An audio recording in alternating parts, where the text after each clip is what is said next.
Well, I want to talk just briefly today about something that I really feel like God has been teaching me a lot this year as we're going through the F-260 New Testament. It's a kind of a common thing that keeps coming up over and over to me, and that is this idea of faithfulness. And first, I want to establish, because Dustin yesterday when I threw this out to him was like, okay, well, how does this tie into spirit-led? Because that's what we're talking about. And I told him, basically, for us to be faithful requires the Spirit's leading in our lives, right? We can't be faithful if we don't first have the Spirit in our lives. So just to set that groundwork, none of what we're going to talk about today is possible without first having the Holy Spirit in our lives.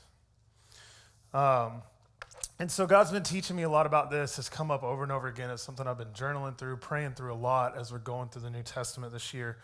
And it really came out a couple weeks ago in the oddest of places as I'm reading 1 Corinthians chapter 7.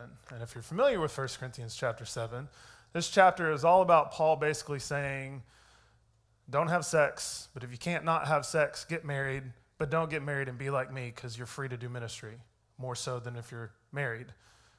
But in the middle of this chapter of all these relationship challenges that Paul lays out for us is this one verse, and it's 1 Corinthians 7:17, and he writes, "Only let each person lead the life that the Lord has assigned to him and to which God has called him.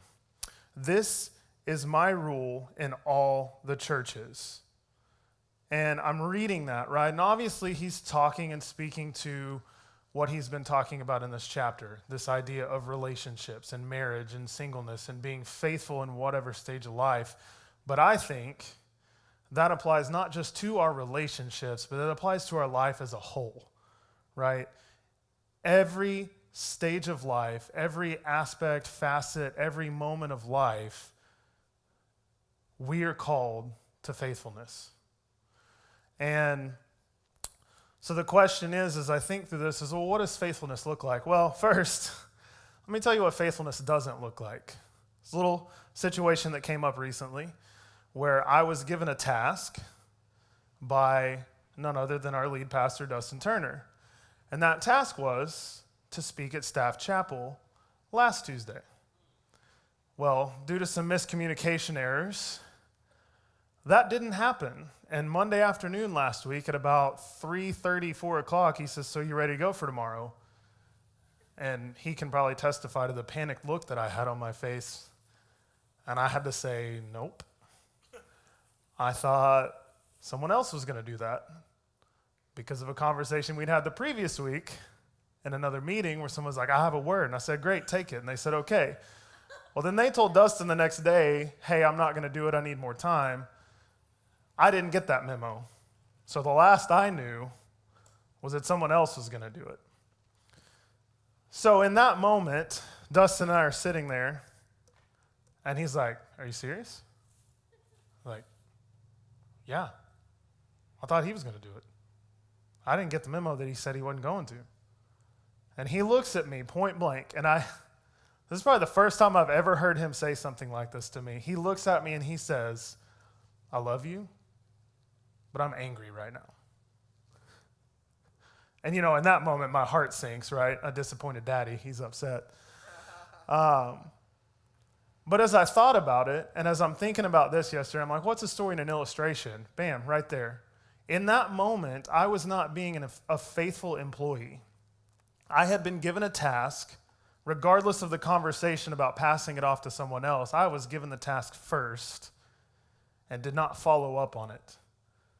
And yeah, it's funny now. We're a week after it. I think we can laugh now. He might still be a little irritated, especially after yesterday when he comes into my office and says, "So are you good for tomorrow?" Yes. But it's a funny illustration, but I think it's true. They may seem like small moments in our lives, right? Where we're given something or we're told to do something and we're like, just drop the ball. Well, it's not dropping the ball. It's being unfaithful to something that we're called to do. And that's not okay.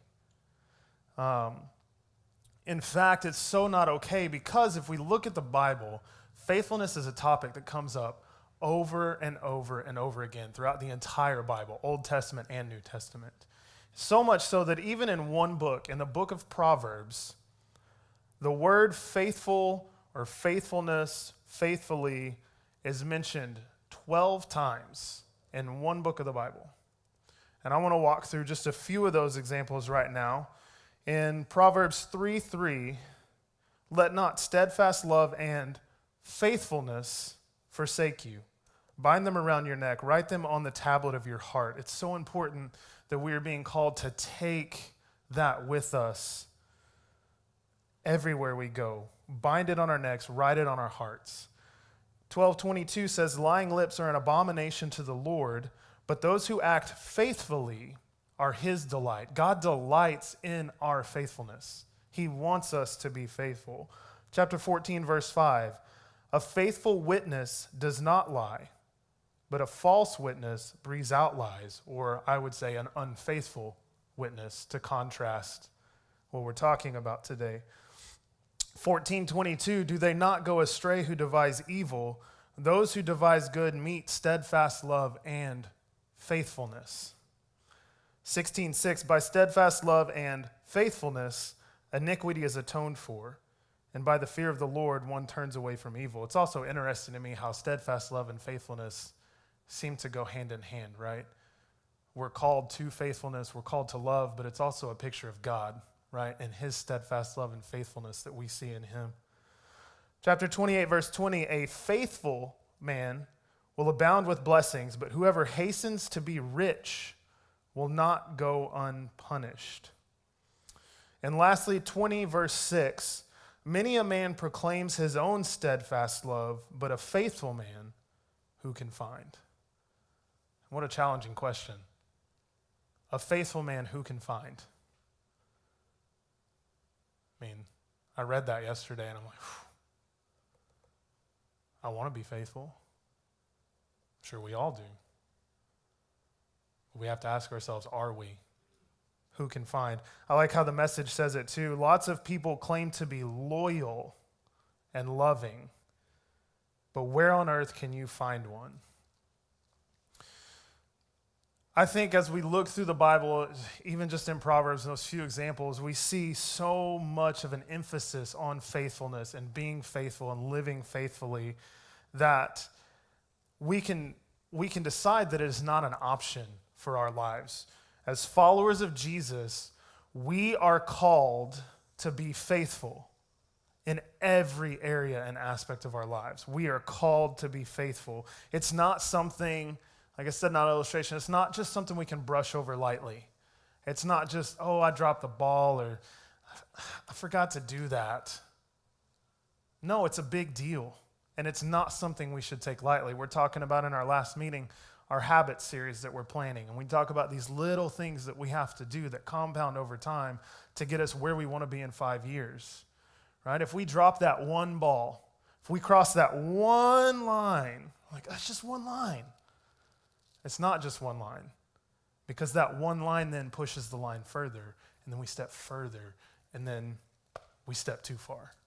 And the whole goal is missed. And I think it's even more important as we look at our world, in a world full of unfaithfulness, right? We can look around all day, every day, example after example of unfaithfulness. And now, if you're anything like me, where does your mind go when you hear the word unfaithful? Marriage. Thank you. You can answer. It's okay. Marriage, right? But it's so much more than that. And that's just one area that we can be unfaithful. We can be unfaithful in our jobs. We can be unfaithful to our children. We can be unfaithful to our friends if we're not there when they need us, to our parents, in any area of life, right? The list goes on and on. So the question then, do we know what faithfulness is, right? What does faithfulness look like? So first we must ask ourselves, what is faithfulness? And so I want to know for you guys, you can answer this question, what do you think of when you hear the word faithfulness? What comes to your mind? Consistency? Committed? Relationship, okay. Being dependable. Ooh, long term. Yep. So here's just a few definitions that I found that Webster says about faithfulness that I thought were really good. Number one, it is steadfast in affection or allegiance. Being steadfast in your affection and your allegiance. The example it gave was being a faithful friend, right? Think about those really close, those deep end people, right? You're going to love them and you're going to be there for them no matter what. If they are truly those close friends of yours. Again, I'm going to go back to it multiple times because it's a great example. In that moment where Dustin looked at me and told me he was angry, he didn't say, I'm mad at you and walk off. He said, I love you, but I'm angry at you right now, right? In that moment, he was being a boss, but he was also being a friend and showing love and care, even though I dropped the ball, right? So that's important that we have to remember. Those close friends we're going to love and we're going to be there for regardless. The second thing Webster says is firm adherence to promises or in observance of duty. And the example it gave, funny enough, is a faithful employee. Kind of speaks for itself at this moment. But I also think when I see that, based on so many examples in the Old Testament that we see, firm adherences to promises, it's God, right? He promises something. He's not going to turn his back on it. He is going to adhere to that. And the third thing that Webster mentions is true to the facts, to a standard, or to an original. They give an example of a faithful copy.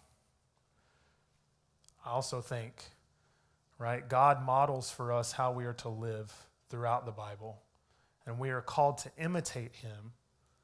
And if he is firmly adhering to his promises, if he is showing his faithfulness, his steadfast affection and allegiance to us, we should then be true to the facts, true to the original, true to the standard of faithfulness that is our Heavenly Father. And the last thing I want to say before we move on here are some synonyms. I just thought it was interesting. I love when I'm thinking of a word or a concept and looking up definitions, I love synonyms. I don't know, I might be alone in that, but I love seeing what other words relate. And a few that they list were constant, dedicated, devoted, devout, loyal, pious, steadfast, steady, and true. I mean, you look at all of those words, right? That's God in our lives. And as a result, we should be that as well. So the second thing we must do as we think about faithfulness is that we must come to the realization that, and I've said this already, but I'm going to say it again, faithfulness applies to all areas of our lives. We cannot be a faithful spouse and turn our backs on God and say that we're a faithful person, right? Faithfulness is all-encompassing. It's not something we can compartmentalize or designate to one area of our lives. You're like, I'm going to be faithful here, but over here, I'm going to compromise. That's not being faithful. It applies to all areas of our lives. So now that we talked about what it is, what it looks like, we must ask ourselves, why is faithfulness important? Right? Why should we as Christians, as followers of Christ, place such an importance on faithfulness? And the first thing is that our belief is founded on it. Our belief is founded on it. There's a Christian blogger that I read yesterday, and the quote they give is, without faithfulness to God, there is no Christian life. Right? Without faithfulness to God, there is no Christian life. And man, it's a powerful and true statement. Even so much so, we say this a lot around here, that we look at the foundation of our faith, when that moment of salvation, right? What is salvation? Salvation is the fact that we are saved by grace alone through faith alone, by or in Jesus Christ alone. Messed it up. We are saved by grace alone, through faith alone, in Jesus Christ alone. If it is the very foundation of our salvation, right, it should be the very foundation of our lives, and we cannot truly be followers of Christ without it. Because if we are only saved by our faith, if it is a part of us coming to Jesus, there is no Christian life without it. So it's important because our belief is founded on it. The second thing, and we've mentioned this already, but God modeled it. Throughout the entire Bible, there are so many examples of this, but I love this verse in Deuteronomy 7:9 that says, "Know therefore that the Lord your God is God, the faithful God, who keeps covenant and steadfast love with those who love him and keep his commandments to 1,000 generations." Right? He is faithful. He keeps his covenant. He keeps his steadfast love to 1,000 generations. And yes, that's just one example, but we know as we study the Old Testament, God had numerous, countless chances to look at the nation of Israel and say, you know what, I'm done with you. I'm done pursuing you. I'm done chasing you and begging you to follow me and love me. I've proven my love here, here, here, here, here, and it's not good enough for you. I'm done with it. That's not being faithful. And because of that, God stayed with them and he delivered them more times than we can count. So God modeled it. Thirdly, Jesus valued it. You look at the Gospels, right? The words of Jesus. One example is Matthew 23:23, where he's calling out the scribes and Pharisees, and he says, "Woe to you, scribes and Pharisees, hypocrites! For you tithe mint and dill and cumin, and have neglected the weightier matters of the law, justice and mercy and faithfulness. These you ought to have done without neglecting the others." Right? He's calling out their hypocrisy, and one of the things he calls them out on missing is faithfulness. Right? We also see in the Sermon on the Mount, right? The majority of that Sermon on the Mount is teaching us how we should live our lives, modeling Jesus in the Bible, right? So if we want to know what faithfulness is, look at the passage on anger, right? You've heard that it was said to those of old, you shall not be angry, and everyone who is angry, I totally messed that up. You've heard that it was said to those of old, you shall not murder, and whoever murders will be liable to the judgment. But I say to you, everyone who is angry with his brother will be liable to judgment. Whoever insults his brother will be liable to the council. Whoever says you fool will be liable to the hell of fire. He talks about lust. You have heard that it was said, do not commit adultery. But I tell you, if you look at a woman lustfully, you've already committed adultery in your heart. And it goes on. Throughout 3 chapters, he's telling us how to live faithfully by contrasting it with the false ideas that these scribes and Pharisees, these hypocrites, had about life. The fourth thing here is that Paul emphasized it. You read through the letters of Paul over and over, he's calling them to live faithful lives. And the greatest example is none other than Galatians 5:22 and 23, where he says, "But the fruit of the Spirit is love, joy, peace, patience, kindness, goodness, faithfulness, gentleness, and self-control. Against such things there is no law." Now, the greatest thing I love about these 2 verses, and if you're anything like me growing up in church, I wasn't exactly taught the real truth of these 2 verses. I grew up understanding that it's fruits. These are the fruits of the Spirit. But in fact, it is singular. It is fruit. They build on each other. They work together. They are one, and faithfulness is a part of that. So faithfulness is important because our belief is founded on it. God modeled it for us multiple times. Jesus valued it, and then Paul emphasized it throughout his letters. So now let's take this understanding of what faithfulness is and why it's important and get a little practical for a moment. If we want our church to be faithful, it starts with us as leaders of the church, right?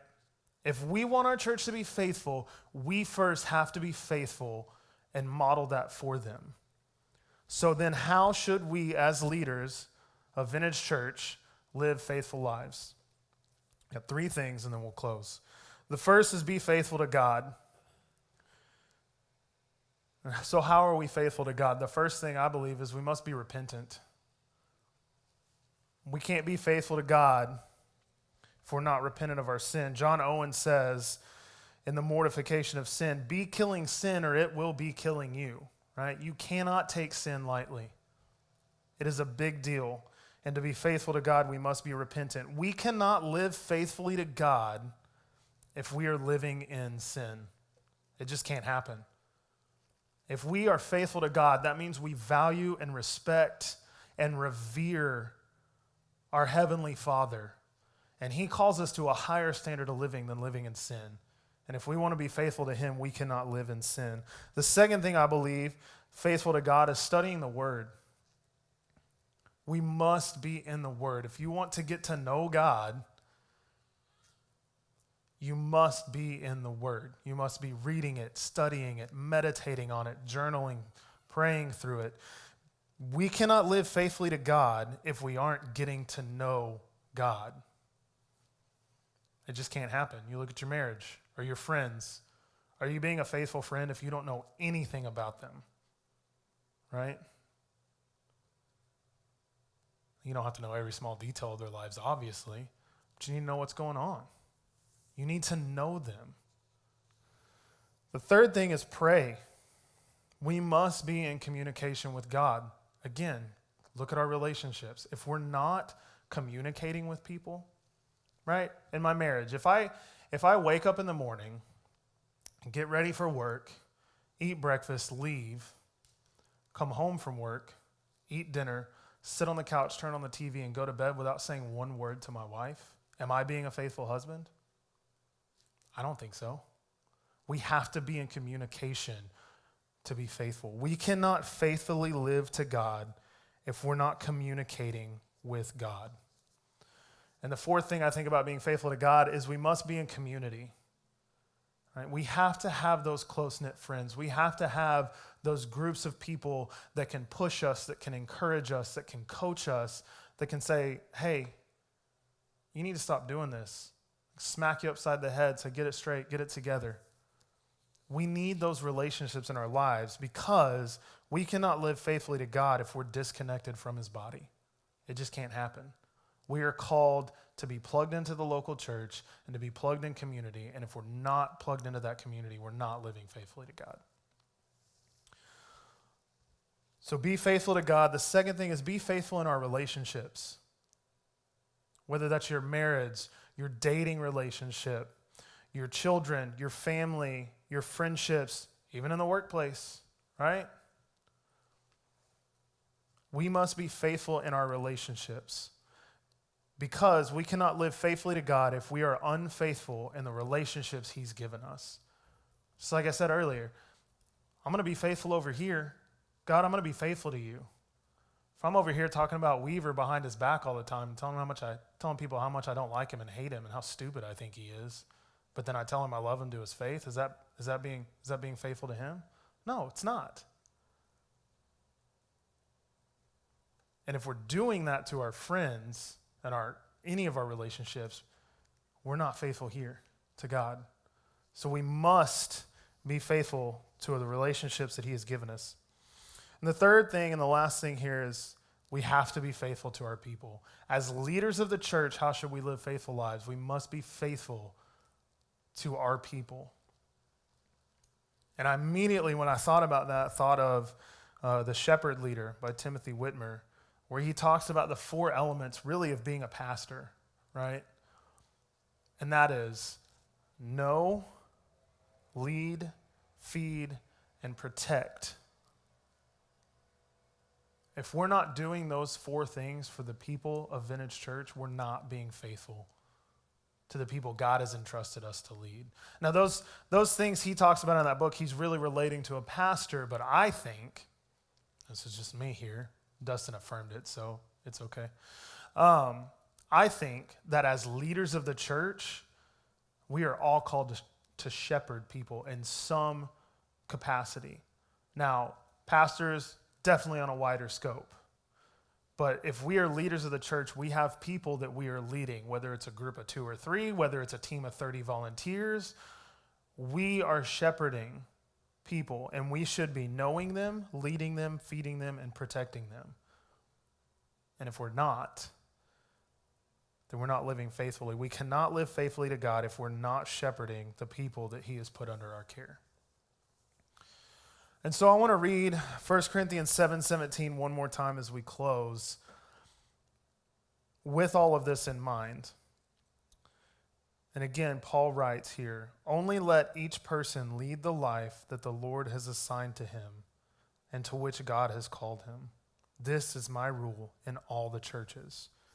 And so we hear all of these things. We talked about what is faithfulness, defined it, why it's important, and how we as leaders of the church should live faithfully. I believe all of this culminates to the call that God has put on our lives, and that is to be faithful in the life that God has given us.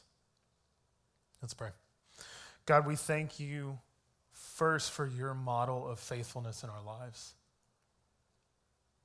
God, in those moments where throughout the Old Testament and even in our lives today, it would have been so easy for you to just be like, I'm done. I'm over it. I'm going to go find somebody that's going to do better. You didn't. You stuck to your promises. You stuck by our side. You stayed with us through it all. And you modeled for us what faithfulness looks like. And as we are called to be imitators of you, may we take your model of faithfulness and may we apply it to our lives and may we live it out. May we be faithful to you. May we be faithful in all the relationships you have given us. And may we be faithful to the people you have entrusted us to lead. We thank you for this challenge, and may we take it, and may we follow you and strive to be men and women that lead faithful lives with the lives that you have given us. It's in your name. Amen.